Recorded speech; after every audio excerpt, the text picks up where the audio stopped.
Well, tell me about the lucky date. How's she making up for you? She did good. I think she was a little shell-shocked the minute she stood out in front of that camera bank, but she'll be okay. Is it the little one or the mother?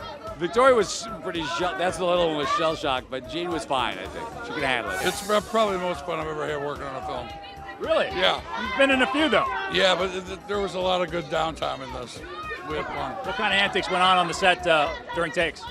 Just swapping lies, telling stories, and George is so professional that he'd get his work done ahead of time, and there was no pressure. Tell me, if you had to give his lucky girl, this girl he's on a date with, some advice to be on a date with George, what would you give her? Watch his hands.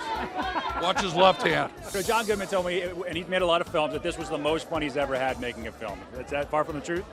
Yeah, I mean, it's not because we were like yucking it up and like toasting marshmallows on the set, or it was really because we've all made a lot of movies, and I think everybody independently appreciated being on a movie where the script was so good, where the director was so in control and knew what he was doing and knew what he wanted, and where we had like fellow cast members who were experienced enough to know that that's as good as it gets, and it was kind of a best experience for all of us in that way. I know this is big if you're giving up Pebble Beach to be here. Yeah, this is big. This is big. I really love going to Pebble Beach. I really, it's one of the most fun thing I do every year. But this is, these guys were too good to me, and we had too much of a thing going. I got to see it all the way to the end. Tell me the story on how you were cast and the exchanges you had with George to get you on the project. Well, I was at George's house, and we were just eating lunch with a bunch of people, and he started telling the story of the Monuments Men, and my noodles started to drip falling out of my mouth because I thought, oh boy, that's such a good story. It's such a good story. I really wanted to, I wanted to bite his hand and get in on it. But that was all. Then the conversation just went away and never came back. And then about 9 months later, he said, "Are you free? Are you free at the beginning of the year? Because I want to do this story." And he'd set the hook months before, and I was in already.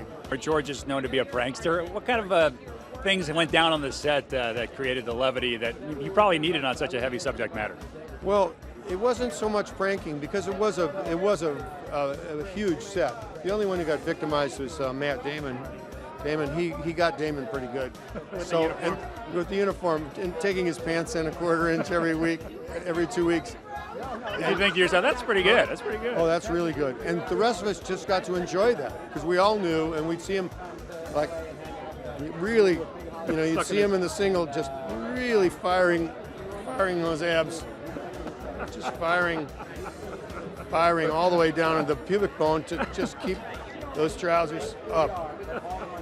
And you see him work so hard, and you go, great, let's do it. You want to do another? And you just see him kind of go like, my muscles are fatigued. I'm good. No, that one was good.